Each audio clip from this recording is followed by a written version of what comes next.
Welcome into another juicy episode of Two Guys on the Mic. I am Scott, joined with Mike and Matt, and special guest Tony over here for the NFL season. Today we are on part 7 of our 8-part divisional breakdown. Today we have the AFC North. We're going to kick things off with the Browns.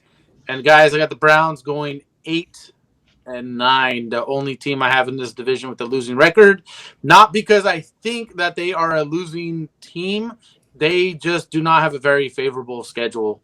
They have no break. So let me just run this down for you guys. I got it written down here. So week 1, Cincinnati. Week 2, Pittsburgh. Week 4, Baltimore.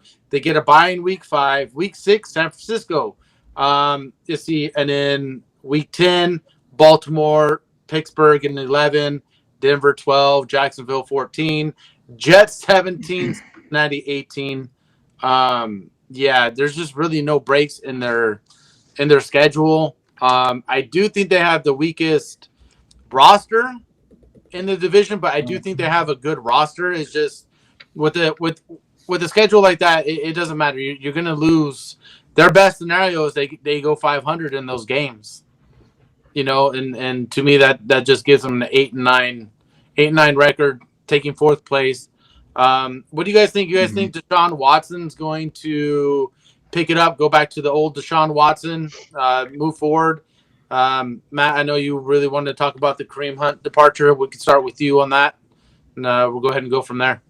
No, before we get there, the Deshaun Watson, that whole debacle of the whole guaranteed contract, would he get $230 million guaranteed?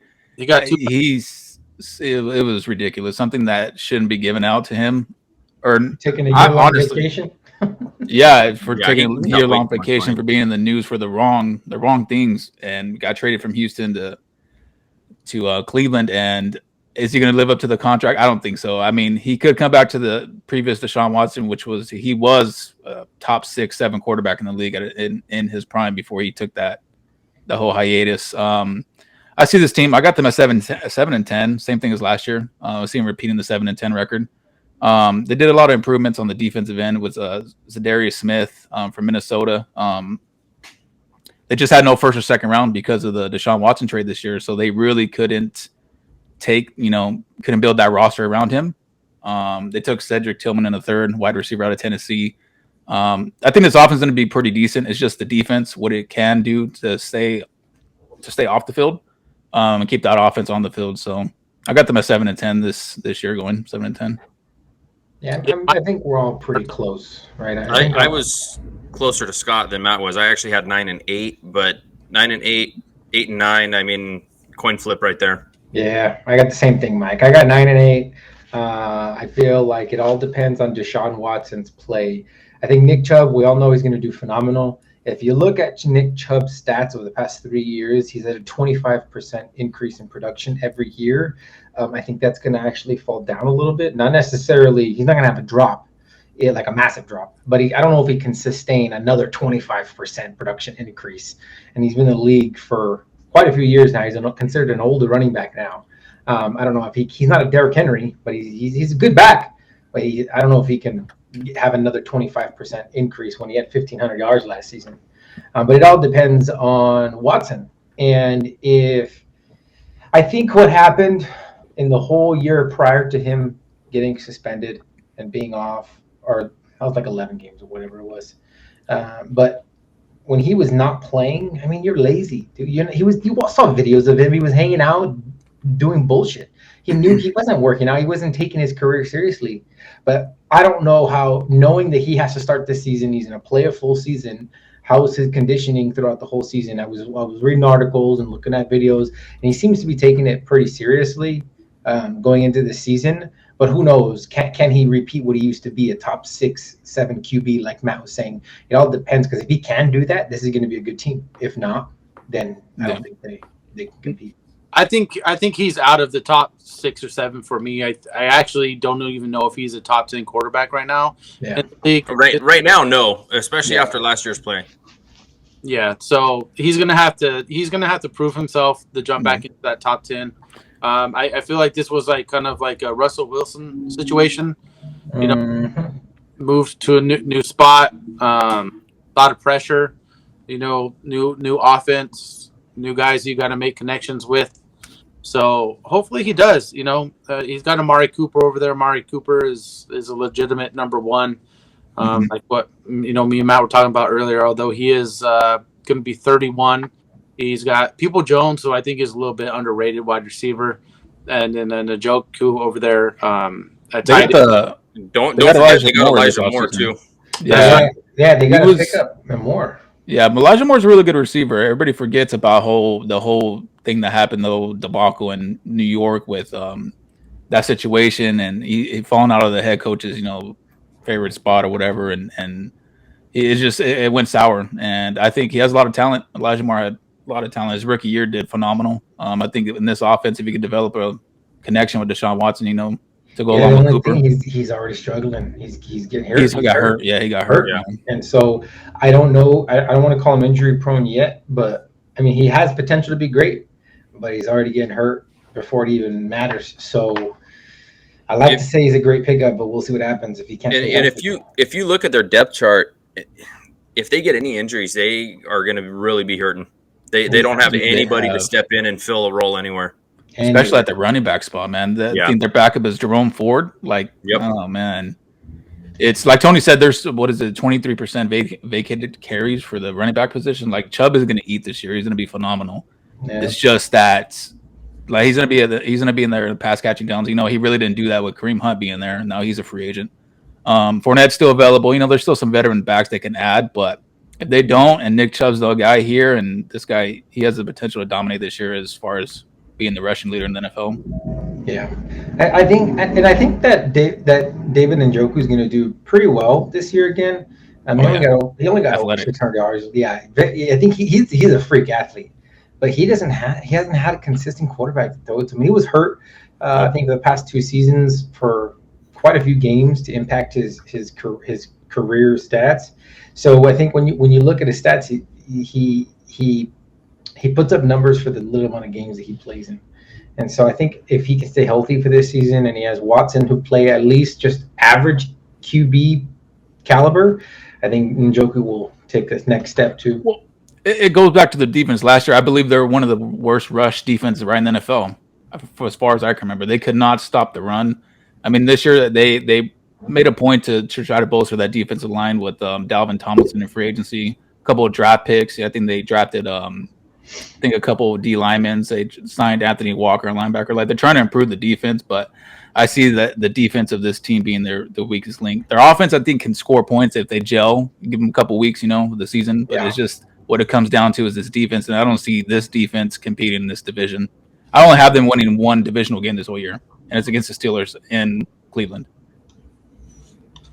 So that's why I have my 7-10. What they do, ironically though, last year everybody in this division split 3-3. Yeah, all 4 teams went 3-3 in the division. Yeah, but new year, Mike. No, I know that. I only have them winning 2 divisional games. Well, you got them beating. But, I have them splitting. I have them splitting with Baltimore, and I have them splitting with Pittsburgh. Really? Oh, okay. Maybe, yeah. Yeah, and going back to the whole Chubb thing, Tony. You guys mentioning about some of the veterans that are out there still. I really think they should go out and get one because injuries happen. It's a long season. If Nick Chubb were to miss, let's just say just something small. A minor injury, but he's going to miss a couple 2 weeks. Mm-hmm. I don't know what they're going to do. No running threat. Yeah, I mean, it's just they're not going to be able to run on some of these. Especially, let's just say it's like towards the end of the year. You finish off against the Jets and Cincinnati, who are both tough to run. If you don't have Chubb out there, I don't know really how good that offense can really be. I don't know if Watson will carry him. Unless he completely goes back to the old Watson, but I don't think it's going to happen. I think the offense is really going to be centered around Chubb until Watson can prove himself and prove his contract, basically. But the problem I got with that, Tony, though, is because of the teams that they played, the offenses that they're going to have to play this year, the defense if those pickups, draft picks, whatever, if they end up being like, even if they're slightly better, they need to be way better because they're gonna have to get some big stops against, because all these offenses, especially in their own division, all three of their divisional opponents have great offenses and will have no problem putting up points. And they also have good defenses to back it up. Cincinnati has one of the most sneaky good defenses in the NFL. I think they're one of the most underrated defenses in the NFL. No one talks about it because, I mean, when you think about Cincinnati, you think about their offense, but their defense is really on both. Both at front seven and on their back end. Pittsburgh too, man. Yeah, they can stop you. Yeah. And they could put up points on you real quick. So, for me, I do have them splitting with Cincinnati. I do have the Browns splitting and that's only because they play Cincinnati week 1. And if Joe Burrow doesn't play week 1, I think they can squeak out a win. Because I mean, especially because Mixon might not play either. I mean, right now he's scheduled to play, but with all that lawsuit stuff coming out and resurfacing, and now he's getting sued by the little kid's family. Hey, save it. We haven't talked about them. Yeah. But I mean, if you look at all that stuff, like they might not play. So if they don't play, I have the Browns taking that game. Yeah, I could see that happening in that situation. I could see them taking that game from Cincinnati. Yeah, and it is home. It is home against Cincinnati, so it could happen. But if Burrow plays, I don't think it matters about Mixon. They'll be fine. I think Oh, go ahead, Scotty. No, I was going to say I think they could plug in anyone. I think because they don't really rely too much on the run, like they do. You know what they mean? Like they do as far as passing the ball. So yeah. No, I think this year, man. I don't know. I honestly don't know what they're going to do. I understand that this team. I don't see this team making the playoffs. And their cap situation, like I think Amari Cooper's due like 20-something million last year. Deshaun Watson's outrageous cap next year. Right now, I think they have 16 million, but next year and the year after that, Watson's contract kicks in, and it's going to be for them to get around that money. I'm pretty sure they're going to move it back towards the end of the contract, but still, like this team, where they're at right now, I understand they're trying to win now, but I don't see this team being a win now team. I say in another year or two, they're going to have to whether reload or just try to rebuild, with Deshaun Watson at the helm and go from there. So if this is Watson's only chance to prove that contract, and if he can't do it, they get rid of him next year. It's what I was going to ask. What happens if he throws up a dud this season? But same thing as last year. But if the money is guaranteed, you can't let him walk. He's going to be so much dead cap space that they're still going to be in a bad situation. So that's what I don't like about these guaranteed contracts. Yeah, me too. You know what I mean? I wish the NFL would get away from this guaranteed money because there's no guarantee that they're going to perform to the contract. There's no guarantee they're not going to get injured. Like, no matter what way, it's a business standpoint. And me as an employer, I would say, hey, can you guarantee that if I'm paying you like a top 5 quarterback, your performance is going to be a top 5 quarterback? Yeah. You know what I mean? No, so, and this is, I'm surprised we haven't talked about guaranteed for a long time. I know we addressed the running back situation and what they're earned, what they deserve, which is fine, but that's different than guaranteed. I'm wholeheartedly, not even for quarterbacks, for all the positions. I am wholeheartedly against guaranteed money. Now, whether against is fully guaranteed or even like 75% guaranteed, some bullshit number that you're just like, what? That's the nature of the game, bro. This is your job. I don't go to my employer and tell them, hey, you need to guarantee me a part of my salary every year. Even if I were to quit right now, I would still get paid that. Or I would get, it doesn't make sense to me. Like, it's the nature of your game. Like, why are you wanting to guarantee? That's how I love the Patriots structure. I love their contract structure. They don't sign people to massive, fully guaranteed or half guaranteed contracts. And they make them earn their money. It's what they always did. They won 1 million Super Bowls over the past 20 years. It's just the nature of that was with Tom Brady taking pay cuts. They don't have Tom Brady no more. So. Yeah, but that's my point. Like, players need to be like Tom Brady. They don't want to be. They're opposite. No, they ain't trying to. Because we're in an era now where it almost seems like everyone's about themselves. How much I put in my bank account as opposed to what's best for the team. And I get it. You want to get paid. I understand. And at the quarterback position, it doesn't matter. because win or lose, everything gets pointed to you. You know what I mean? Mm-hmm. So you're the spotlight of the team.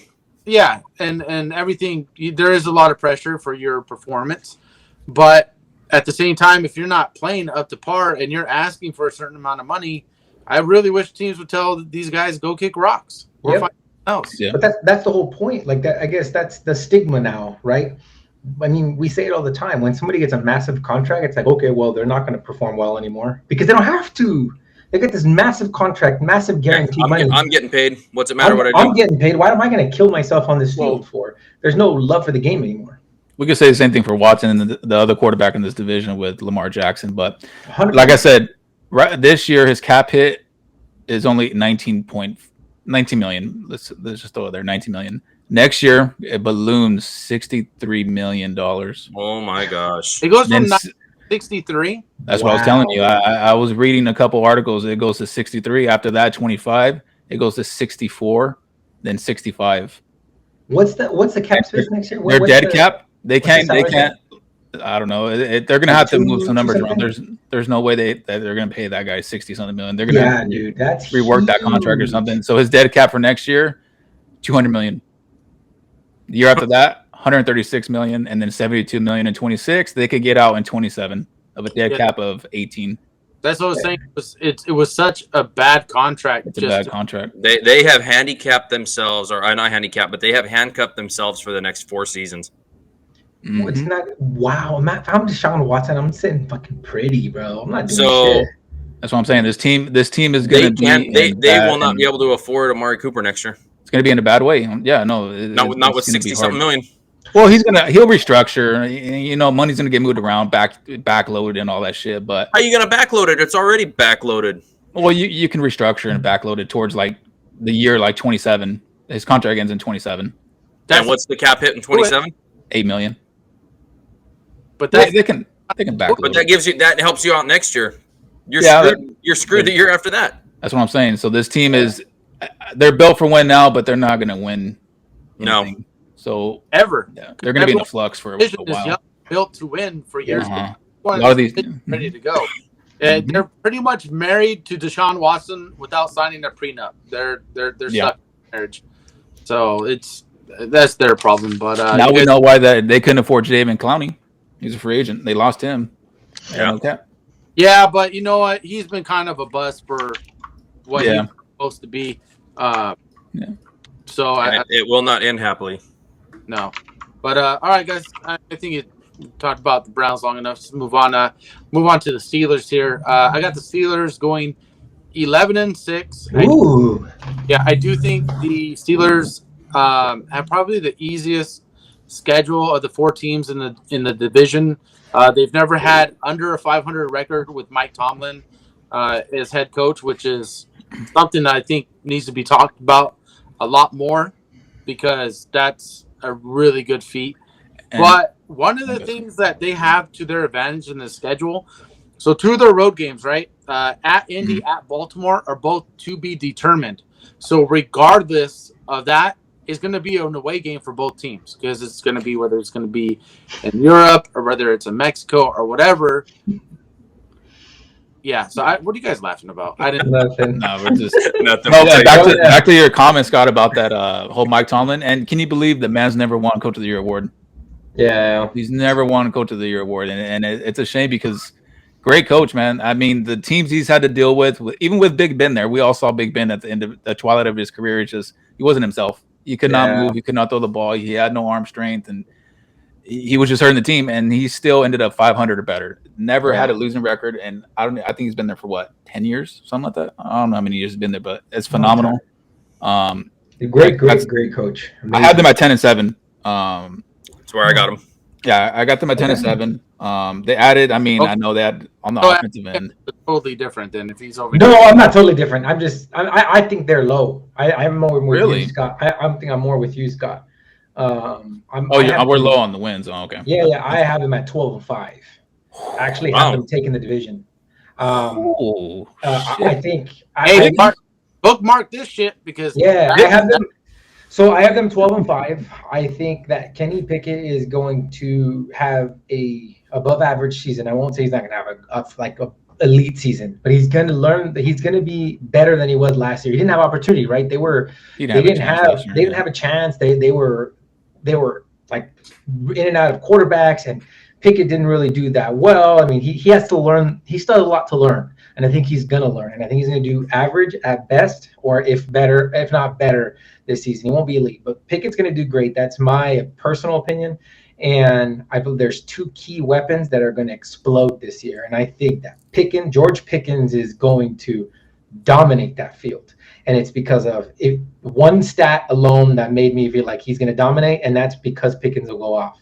So Pickens, he had 800 yards last season. 800 yards, 15.4 yards per catch. It's an amazing rookie season. Not like overall like 1,000 yards. They got close. He had more yards per catch than Justin Jefferson in the past 2 years. And if he plays the full season and he has a quarterback that's consistent, stays with him every game, throws to him, he's a target monster. I think he's going to be monstrous and go off. I think George Pickens he's an amazing football player. He's big. He can make special plays. He can make it crazy plays, and he can just get it out there. That's the first one. And the second one is Najee Harris. I think Harris is going to go off because they bolstered. One reason alone, the tight end that they signed, the tight end Darnell Washington, that's another blocker that they have for them. He's a massive tight end, and if you watch the tape on him, he blocks. He's not the pass catching back. He's the pass catching tight end. He's the blocking tight end. If you look at the schemes that he was in, he blocked most of the time, and he's great at blocking. And I think they added that O-line extra O lineman in him, and Najee Harris is gonna be way better this year than he was last year. So those two factors make. I don't like Harris. Harris is average to me, but to backpack on the offensive line, this offensive line was one of the worst offensive lines last year in the NFL. Mm-hmm. Worst. I want to say they're 29th or 28th in the NFL, from what I can remember. They go out this offseason. They draft the offensive lineman in the first round. Roger Jones, phenomenal. I think he was like a top 2 tackle in the NFL draft. He just fell. A couple free agent signings. They signed 2 guards and another tackle. They're looking to bolster this line, and I like the fact that they see Pickett as their franchise quarterback. And I like when teams go out there and bolster that offensive line to get the quarterback comfortable in the pocket, get his feet under him. Don't have those happy feet like it did last year. Another year in the offense, like Tony said, with Pickens and all the weapons around him. And I think Pickens and him are going to develop a great, phenomenal relationship. Running game will be a lot better because of the offensive line. You have a lot more time to throw the ball. So I see this team being really good on offense. I don't see them winning 12 games, but close. I mean, I got them at 10, so it could happen. They can catch a hot streak, and they have a decent defense. They drafted Joey Porter Jr. in the second round. Mm-hmm. So this team, I can see them doing some good things.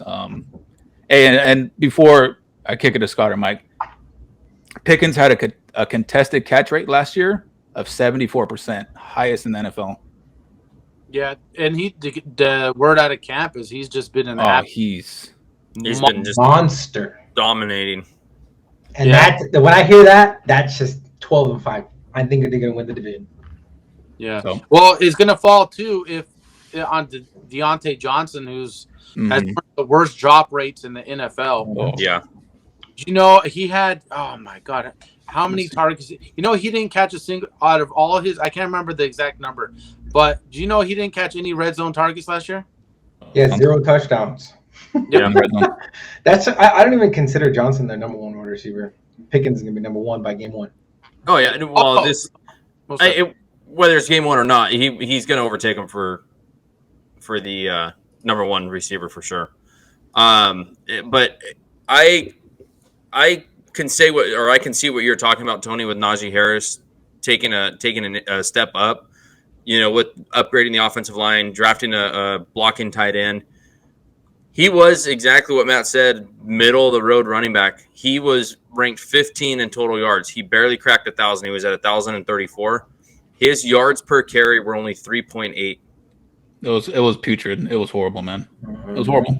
The offensive line, yeah, but for some reason, Scott, Jaylen Warren. Correct me if I'm wrong. Offensive line. Warren's going to be something. He rushed for over 6 yards a clip behind the same line. Tell me.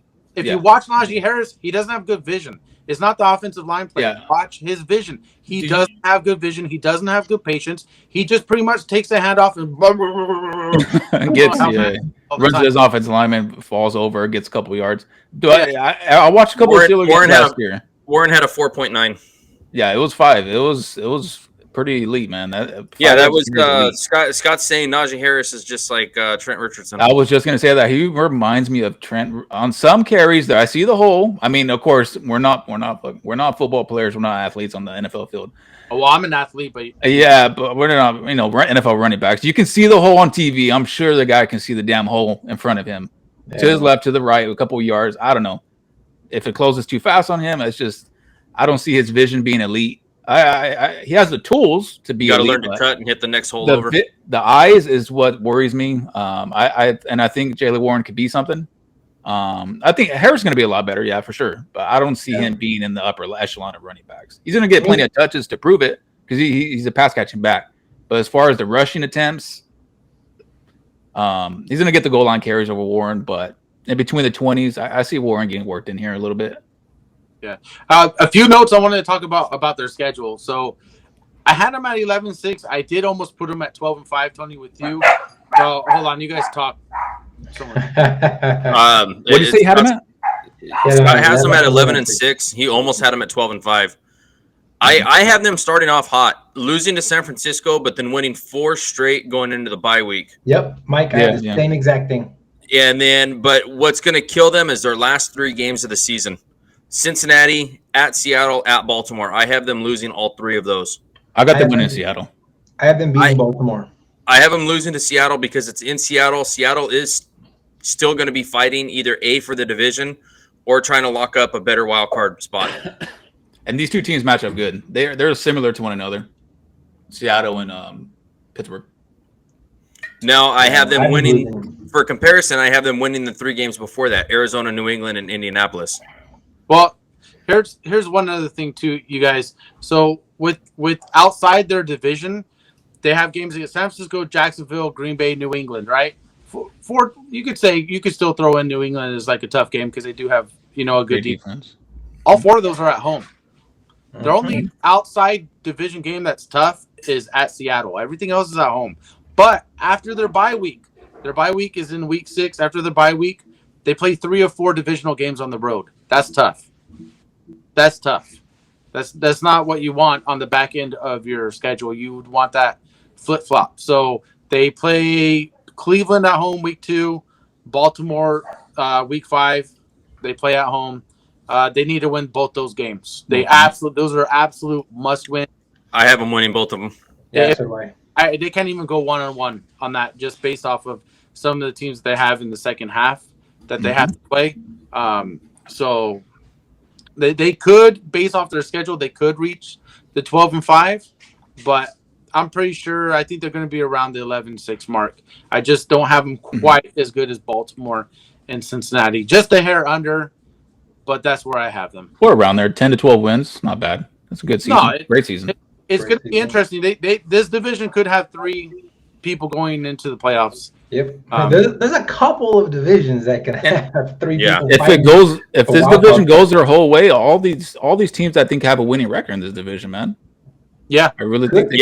But even at 9-8, I don't think Cleveland makes the playoffs. No.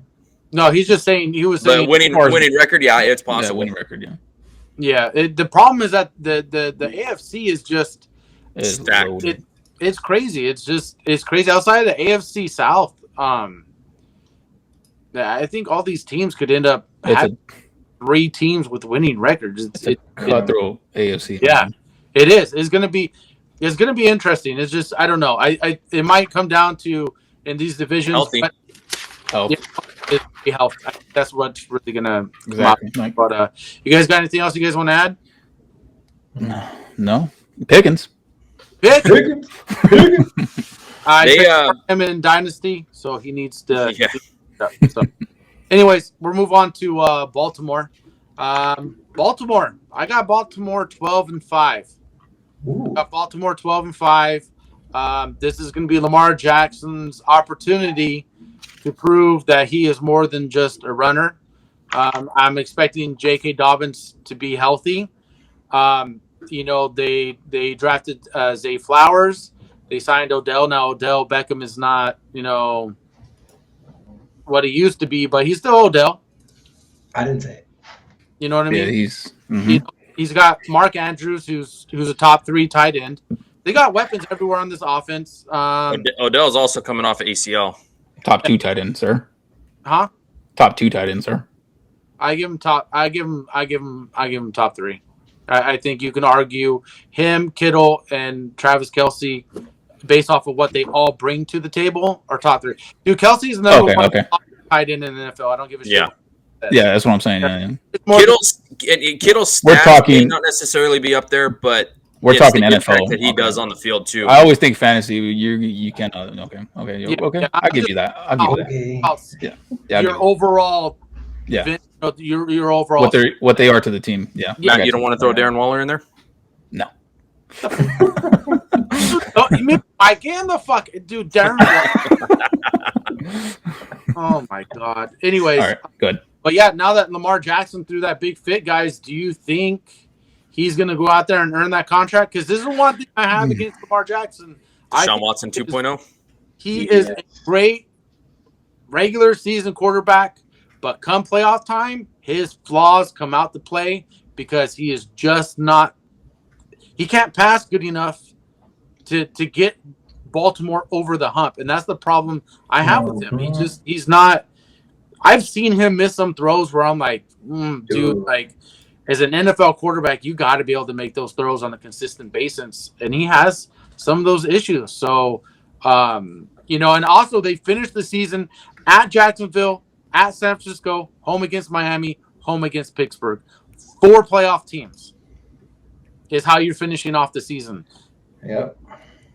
We're going to see what's going to happen. I don't know if they can go into Jacksonville and then fly all the way across country to San Francisco and beat San Francisco as well. That's tough. That's tough. Mm-hmm. So, Scott, I have them going 10-7.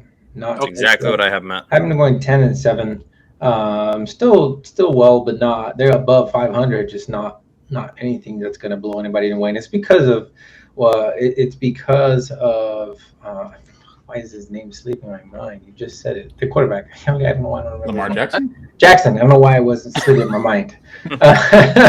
I don't think he's going to play well. He got that fat contract. He's going to relax. I mean, his moniker is running. He's a running back in a quarterback's position. Got to run 700-some yards every season, and they're out there telling people, we want him to pass more. He's not a great passer. So what do you benefit from making him do that? So I don't think that's going to work out in their favor.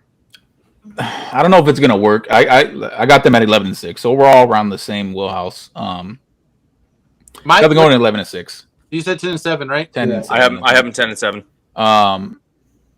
Back to the Lamar Jackson, the contract. Yeah, it was warranted. I understand. He's a franchise quarterback. I mean, they're rare. They're hard to find. If you have one, you got to pay the man. I mean, It is what it is. It's this climate in the NFL. You got to pay your quarterback if you have one. He's great. Like Tony said, as far as being a great passer, they fired Greg Roman, their old offensive coordinator. They brought in Ton Monk, and this guy, he loves to throw the ball. So now the Ravens are putting the ball into Lamar Jackson's hand and say, hey, we paid you like a franchise quarterback. Now you need to get us to the promised end like a franchise quarterback through there. Go ahead, Scott. And we'll see if he's gonna deliver on that. I mean, I've seen a few throws that against Miami last year. I mean, Miami was getting that game against the Ravens in Miami. It was just a fucking throw the ball over the field. And what do you have, like 4 touchdowns, like 300 something yards? I mean, we've seen him do it. Back and forth. We've seen him do it. I don't know if he's going to throw over 600 times, and that's going to be interesting. I don't think he hits 600 pass attempts. But this offense is good. Like Scott said, they brought Odell Beckham. I mean, rumor has in the offseason he was looking to retire. They brought him in. I honestly think they overpaid for Odell and his services. What do you get, like a 1 year, $15 million? Yes. Yeah, it was expensive. It's too much. $15 million. I think it'd be up to 15. I think. Yeah. Yeah. But they have some good pieces, man. Like Scott said, they drafted Zay Flowers in the first. Great, elite, quick, phenomenal. He's fast. Rashard Bateman, #1 wide receiver in this draft class, and I don't know. I feel like he could be, but not with Jackson. Rashard Bateman. Matt and I were talking about it. We were both watching Zay Flowers, and when it came down to it during the draft, of the teams that were right around there, we both said it. Baltimore, in our opinion, was the worst place for him to land. Yes, I agree. He reminds me of the receiver that used to be there, Mike's favorite, Marquise Brown. Reminds me of Marquise Brown.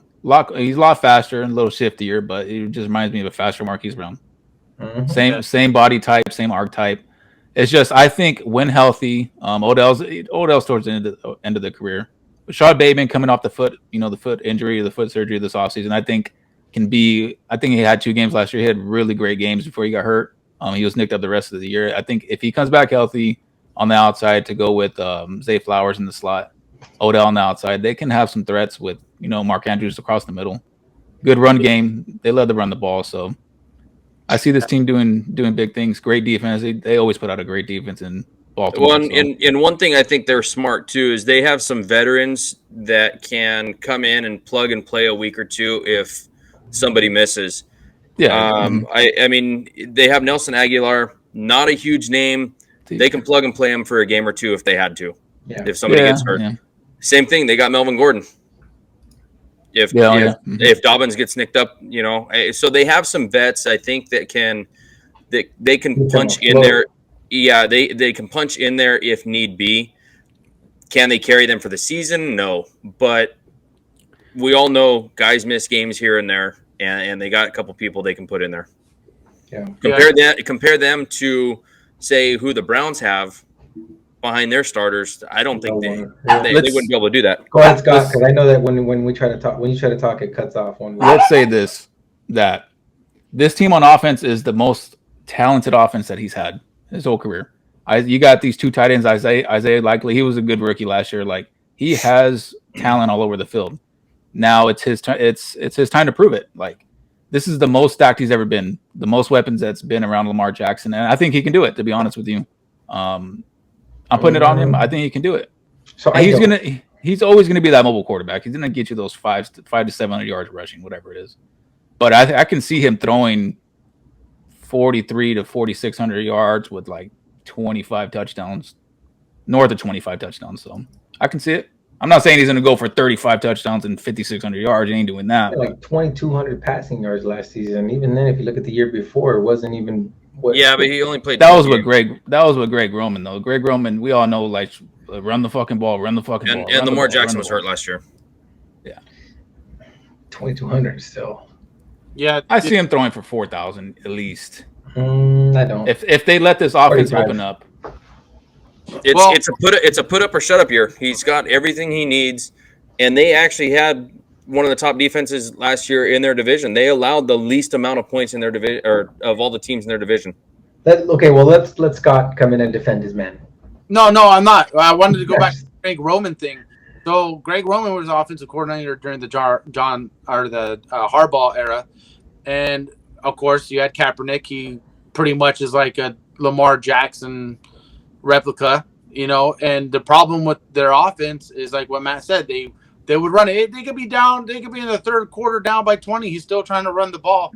And the problem with Greg Roman is he's not a good pass throwing scheme offensive coordinator. He doesn't have. Yeah, he doesn't. He just the plays. Sometimes you're like, what is he calling right now? And that was one of the flaws during that era. Was they were able to run the ball great underneath, what he was calling. But come throwing. So it is going to be interesting to see if Lamar Jackson can throw the ball like what you guys are saying. Now, Mike, it's not a put up or shut up because they already signed him to the contract. No, I don't mean it as in put up or shut up, but it's like, okay, you have your weapons now. You have no excuses. Well, it's not even excuses. I think we've all seen him pass. It's not pretty most of the time, right? Yeah, he makes those phenomenal passes like that Miami game that you're talking about, Matt. But, you have to be able to do that consistently, and I don't think he can.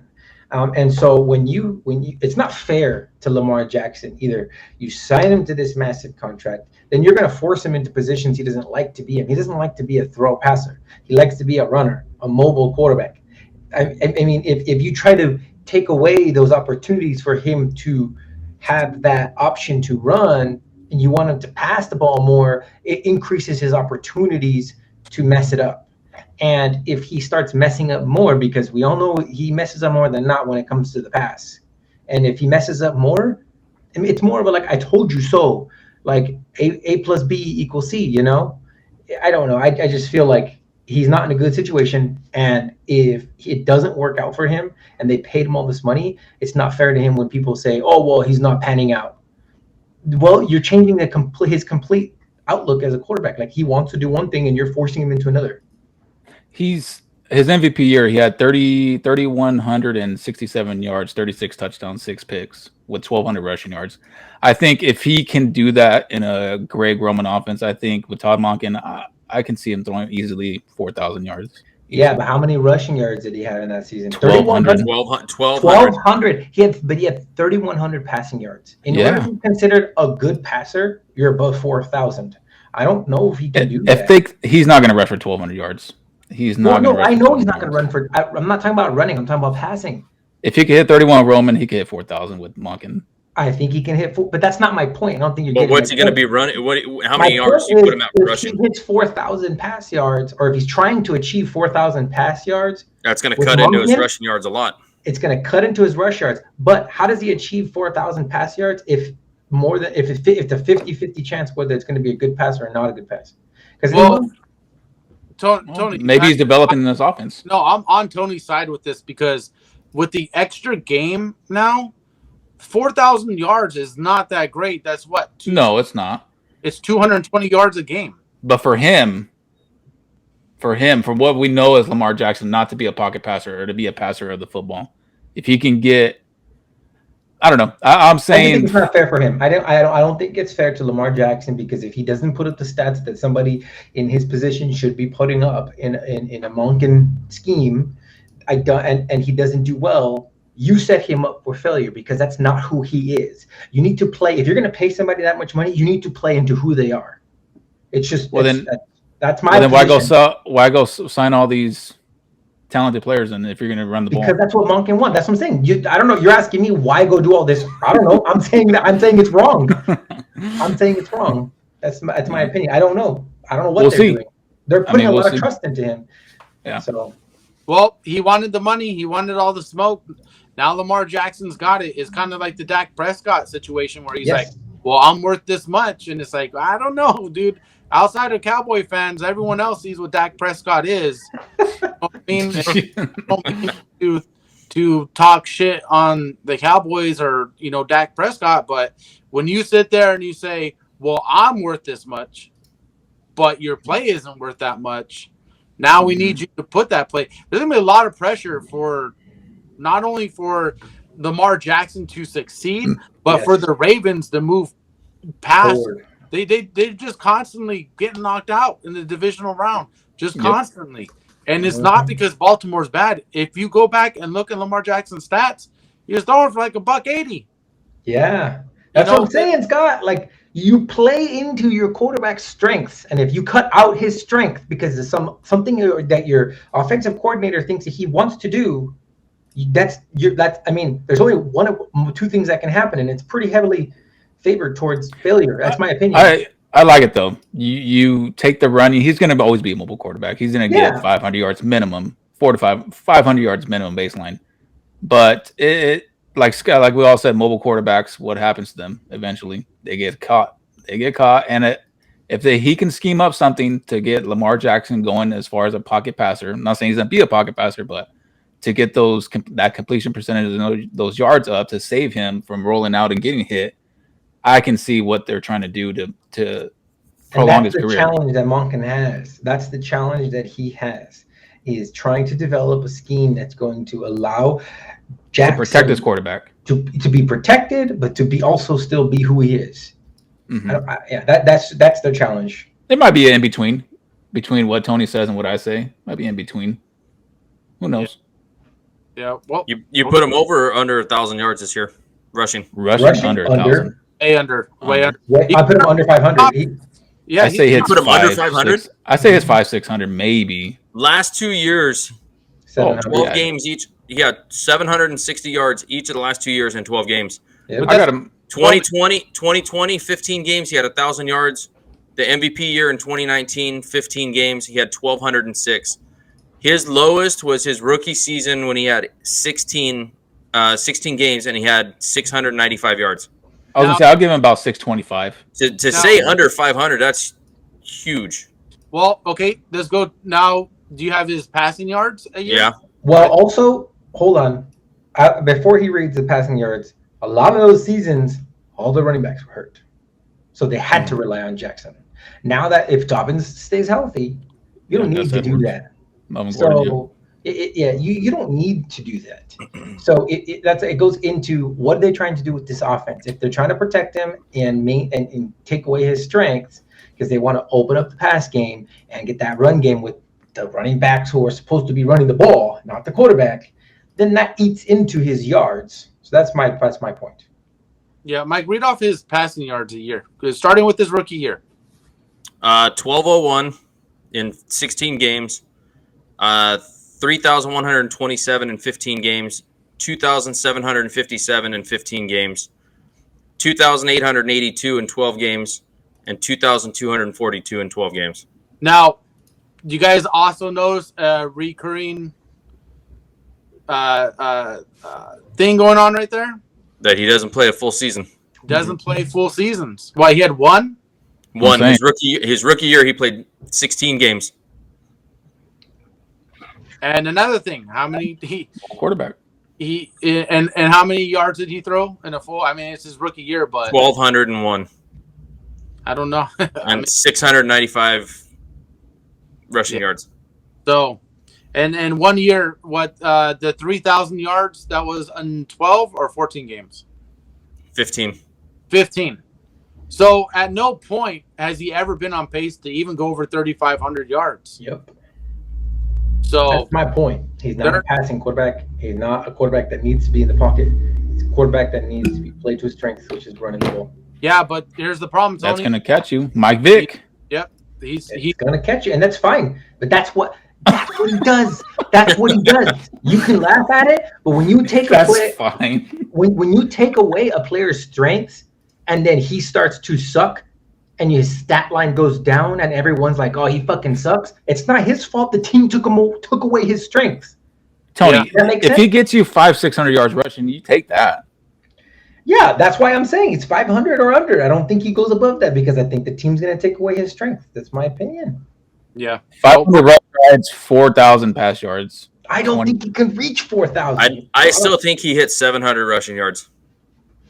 If he reaches 700 rushing yards, he's not reaching 4,000 passing yards. Whoa, hell no. So we have to make a bet, Tony. That's what I got on that. It's if he plays a full season, it's 41 yards a game for him to reach 700. Matt's not even shaking my hand, bitch. All right, enough about can't pass Jackson. Let's move on to the Bengals. I got them the crown of the division. Yep. Division winners, 12-5. 13-4. I got them going 13-4. I got 12-5. I got 11-6. Oh no! And Tony has them taking second behind the Steelers. Second behind the Steelers. Somebody kick this guy. I haven't said 11-6, and that's only because in the beginning few games, 6-0 Joe Mixon don't play. 6-0 going into the bye week.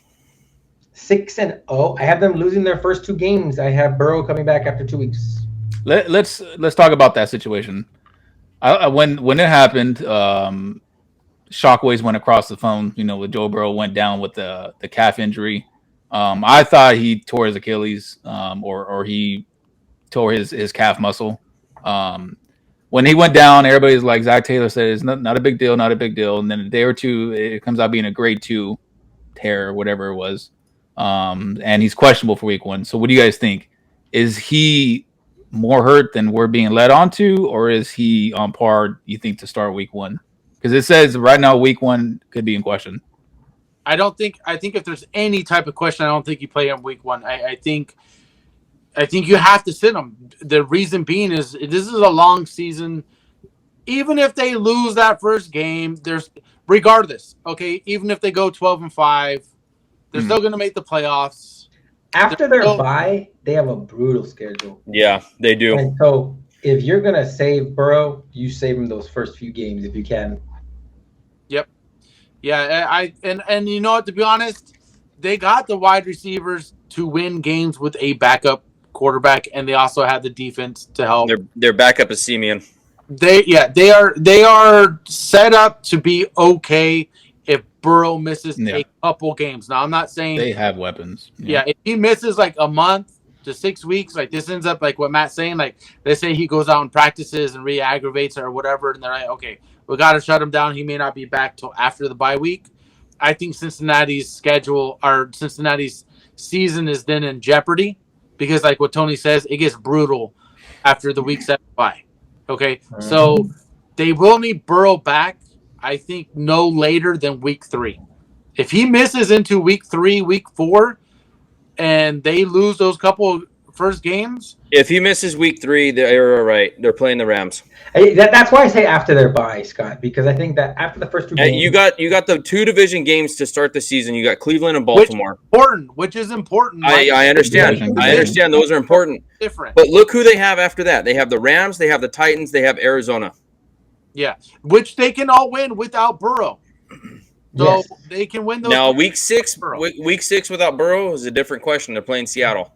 Yeah, I have them winning that game only because I think Burrow's going to be back before them. Mm-hmm. Yeah, I based my schedule on Burrow being there every game. Yep. Yeah, that's what I did too. I based it off of Burrow playing the entire year. I think I think the worst case scenario is going to happen is he misses week 1. Maybe they lose, maybe they win. Who knows? But after that, it's back to business. Like I said, they have a defense that no one really even talks about because they have so many stars on the offensive side of the ball that defense just goes, overlooked. But under the radar.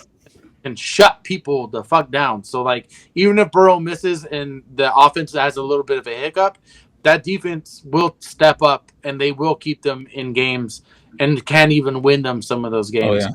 And what they did in the offensive line, man, this offseason last year. I heard that shit last year. They signed last year. It took a while for the offensive line to gel. I mean, you got to keep Burrow protected. This year, they signed one of the best tackles in free agency, Orlando Brown from Kansas City. Yeah. He's a great tackle, man. That was a good signing. That's a great signing. You got La'el Collins on the right side. I think they moved him to the right. They're going to put Orlando Brown on the left. So I think that's going to be an underrated signing for Burrow. And with these weapons that he has on the outside, man, and Higgins and Chase, if he's healthy, this team with this defense, like Scott said, it's don't forget Tyler Boyd, pretty underrated. Oh yeah, he's a good wide receiver 3, for the team. But I'm talking about these 2 monsters on the outside, man, that are, yeah. I think best wide receiver trio. Trio, yeah. I think that. Yeah, I agree. That's why duos is that there's so many good duos. Mm-hmm. You got in Miami. I mean, I still think Hill and Waddle are the best duos wide receiver duo in the NFL. They're both just so good. I just, even with how good Jamar Chase is and T Higgins are, I would still prefer to have Hill and Waddle. Yeah, I agree. Completely agree with that one. I think Jamar Chase is going to be if Burrow is healthy and only misses those first 2 games. I mean, Jamar Chase can be on pace to be over 1,500 yards if he stays healthy. I mean, last year he was on pace for 1,500 yards and he missed 5 games.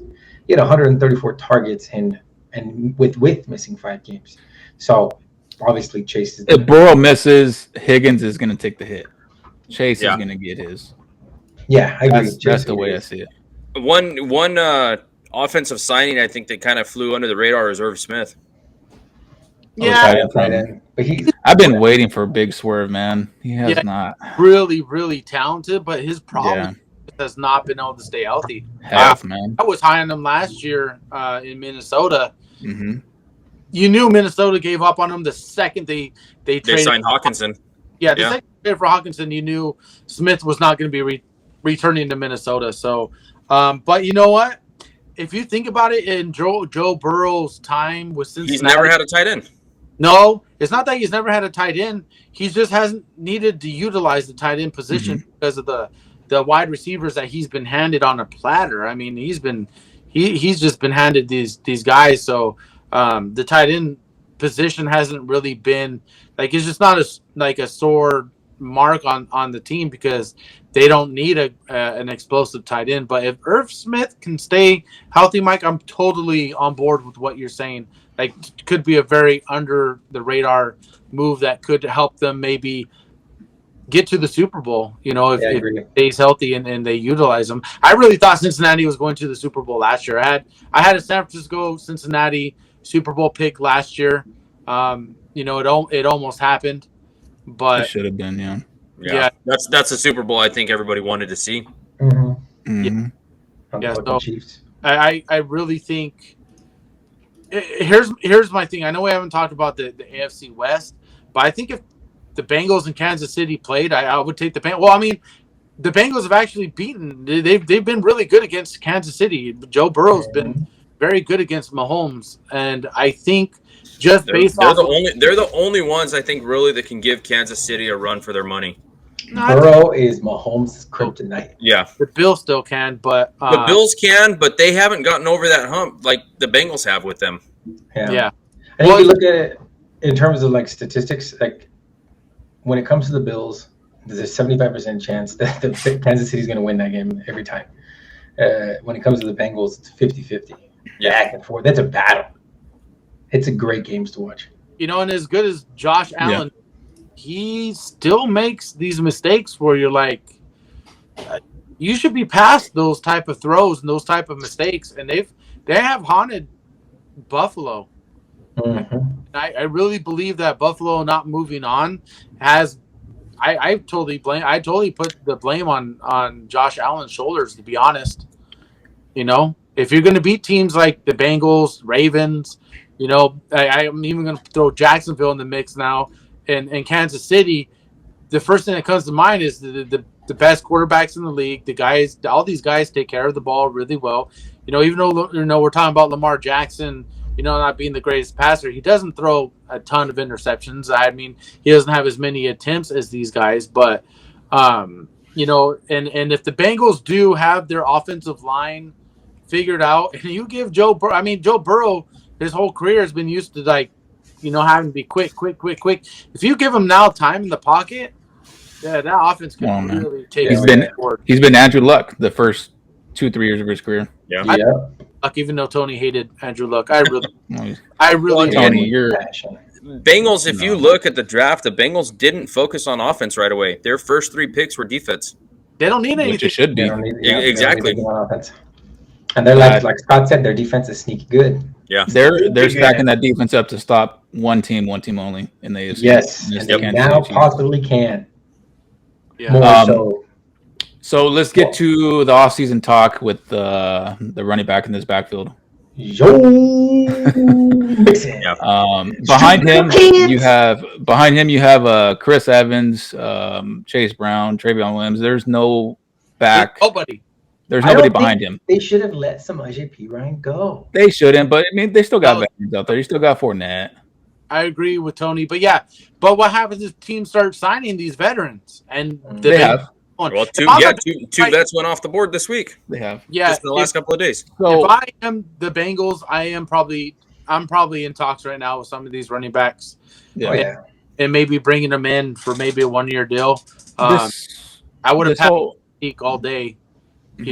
But I think Fournette. I don't understand why people are so low on Fournette. I just feel like people are low on him. That's why he's still a free agent. I mean, how does Zeke get signed before Fournette? Yeah, I think Fournette had one of his better seasons with a shitty Tom Brady. I think Fournette did very well with Tom Brady and better than anything he did in Jacksonville. So I think Fournette has it in him. It wasn't so much a shitty Tom Brady. You got to remember they lost 3 starting offensive linemen to begin the season over there in Tampa. They just didn't have an offensive line all year, and Fournette still did pretty well behind a terrible offensive line. Yeah. I think you bring into Cincinnati where there's no pressure, there's no nothing. I think that would be a great great signing if I'm Cincinnati. I do it whether protect themselves. Yeah. But well, I mean, think about it. Look how long the NFL took to do anything about the Kamara situation, and there was tape, there was evidence against Kamara, and they were still like, well, we're gonna hold off, and they waited till this year to finally do anything about it. So I think with Mixon, I think Mixon plays the whole year, and maybe he ends up in trouble. Another thing too is he took a fat pay cut, and I think he took a fat pay cut because he was afraid to get cut. They were going to cut him. There was a lot of rumors saying that they're going to let him go. I think he went from 12.8 to, I think he dropped down to 7. Well, I think isn't it 5 something with some bonuses? Yeah, with some bonuses to get to like it's 7.5, almost 8 mil. It's something like that. But he did it. Dude, it's not only that. I think today, the 14th, which was yesterday, right? He went in on his trial for he had an aggravated menacing charge. He waved a gun. He brandished a gun at a woman in a road rage incident last month, and that's not including. That was after the deal with the kids. Yes, that was after the deal where reportedly shots were fired from his house into a group of kids, and I think a kid was hit in the foot. Yeah, he got foot or the leg. Yeah, the foot or leg. In the foot, I think he went to the hospital. And that was like Mike said, the brandishing incident was like 2 months after that. So this guy's into some deep shit, and I don't know, man. It's a sticky situation what sucks with the whole shooting incident. Like, it wasn't even him. They're saying that he gave the guys the guns who shot at them. That's how I was reading it. It's read that like he provided the weapons to his posse. Did that really happen, or is it his entourage taking the rap? I don't know. Exactly. It says shots were fired from his house allegedly. I don't know. Who knows? So we'll see. I mean, he's proven it's right. He's over here waving a fucking gun at a woman in a road rage incident. So I'm assuming there's guns somewhere in the house. I am surprised though that Cincinnati, with that going on, hasn't brought in somebody as a backup plan yet. Yeah, because they're going to be blindsided if all of a sudden something happens legally, he gets suspended, and there's nobody for them to get. But I think it's like what Scott said, the whole Alvin Kamara situation last year. Everybody was like, okay, he's going to get suspended. And then when he didn't, and they said they were going to let him play all this past year, and then they're going to take care of it in the offseason. So I think, and they have to be connected to the league. I'm sure the Bengals are close with the NFL right now, talking to them, saying, you know, what's going on with the legal situation and all that stuff. So I'm assuming they know something that we don't. They might be taken care of in the offseason. But still, even besides that, besides the suspension, like, just based off of injury behind Joe Mixon, there's nothing there. So now I don't know if you bring in a veteran running back just to be safe. I mean, just in case the injury happens, I think you have to with this offense. That's what I'm saying. Yes, you have to, especially if you're running for a Super Bowl win. You have to have something behind him, either whether it's the legal issues or him getting hurt. Something needs to be behind him if you're pushing for a Super Bowl. Yeah, no, I totally agree. I was actually going to say that, Tony, about how, you know, if you're in a Super Bowl run, you got to make sure all those boxes are checked all the way down the line. Yeah. And I think the running back room is something that can be addressed and should be addressed, because even if Mixon doesn't get suspended, Mixon has had a small history of missing games here and there. And, you know, it only takes one hammy, you know, which – you know, I'm not trying to jinx anyone, because I actually do have the Bengals as the number 1 team in the NFL right now. I think top to bottom, I think they are the best team in the NFL. I know 49er fans are probably like, how can you wear that hat and say that? But, you know, I'm a realist, and there's a lot of question marks as to how Brock Purdy's going to do in his sophomore year and everything. So I don't think you can put the 49ers ahead of the Bengals. So right now, I have the Bengals even ahead of Kansas City. So that's just my personal opinion, but that would be based. I'm sure that's based more on defense at that point. No, it's not so much. I mean, realistically. Well, you're saying overall. Yeah, I mean, do you really put Joe Burrow that far behind Patrick Mahomes? No, that's what I'm saying. The offenses are not that far apart. So then at that point, you go look at the defense aspect, and Cincinnati's defense is by far better than Kansas City. Yeah, and I agree.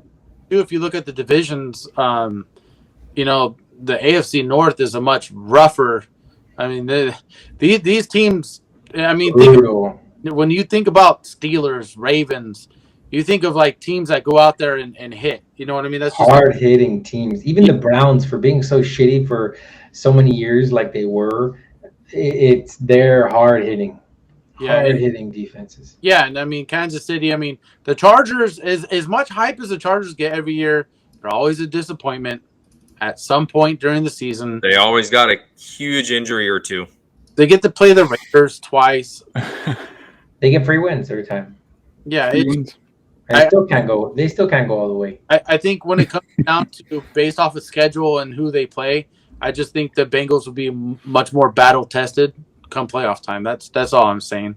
But and Bengals have tough opponents this year too, outside their division. Yeah, they do. Looking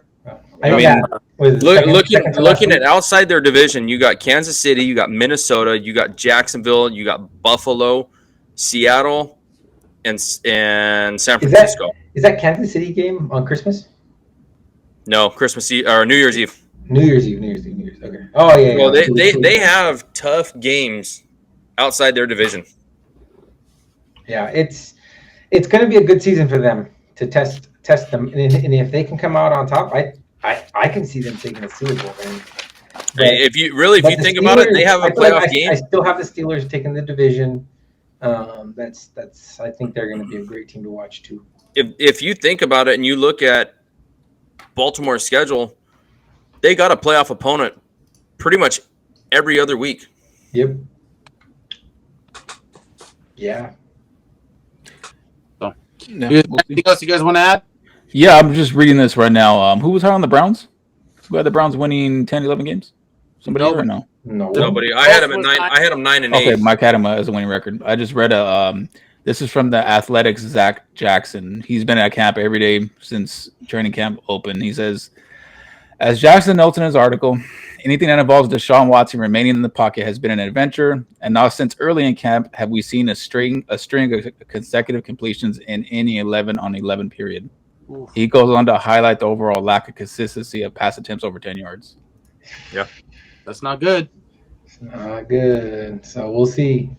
Yep. I don't think he's going to be. But that offense though too can also run through Chubb. If he's struggling against their defense, if Deshaun Watson is struggling, Chubb can carry that load. Man. Not far. No, not against division opponents. No. Look. Cincinnati, Pittsburgh, Baltimore. Obviously, they play them twice. You got to play San Francisco. They're one of the best teams against the run. All right, Jacksonville. They're not the greatest against the run, but they're still going to have show up. Well, but their offense is going to put up points. Yeah. They Jets. Denver's always got a really good defense. Like they are gonna play teams that have both good offense, good defense. And what happens if they can't complete passes on? Let's just say you stop Chubb, first down, and it's 2nd and 8. Okay, can you trust Watson to at least 3rd and 8? Try to get a 6-yard pass. Yeah, 3rd and long. Yeah, no. I mean, it's just. I'm not saying this is going to happen during the season, but I'm just saying that, I mean, the guy, if there's a beat writer connected to the source and he's there every day, I mean, he sees it. So I don't know. Yep. But it's one of those things where you always hear it every year. There's either hype on someone or there's just way too much over-analysis. Over-analysis. Overall, I'm excited for this. You take it with a grain of salt. I mean, you take everything with a grain of salt. So yeah. So, but I think that's pretty much it for today. I don't want to a little bit of news with signings. Well, no. So I was talking to Matt earlier today. We have one more week in the division, and then what I want to do is by our next podcast, it's after that. Week 3 preseason will happen. We will see the starters, and we can go ahead and do more of a full NFL breakdown as far as what we see. I only brought that up because it had something to pertain to the division with the. No. That's good. Yeah, I'm not arguing with that. I'm just saying, we'll save it for that podcast. Yeah. All the final 2 weeks of issue or things that are happening. Swirl. Yeah. So, Mike, what's the date next Wednesday? I completely forgot to look at what the date is next Wednesday. 23rd. Okay, so I meant to mention this at the beginning of the podcast, but it's going to be all over social media. We're going to get it out there, but we're going to be doing our first live show, going over the AFC West next Wednesday. Time to be determined, so we'll get that out there for everyone. But we're going to try to really push it on social media, see how many people we can get in the room. We'll be taking questions during the podcast. We'll be taking questions after the podcast. It could be a long show. We'll see how that.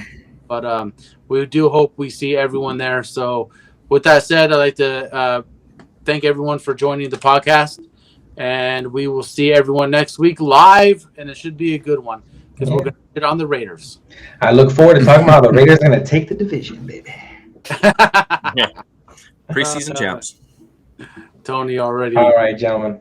Already in mid-season form. You already know what I'm going to do next week. So. Oh, yeah. We'll see you later.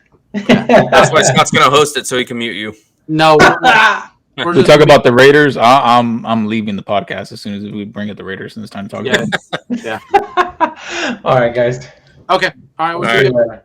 All right. See you. See you.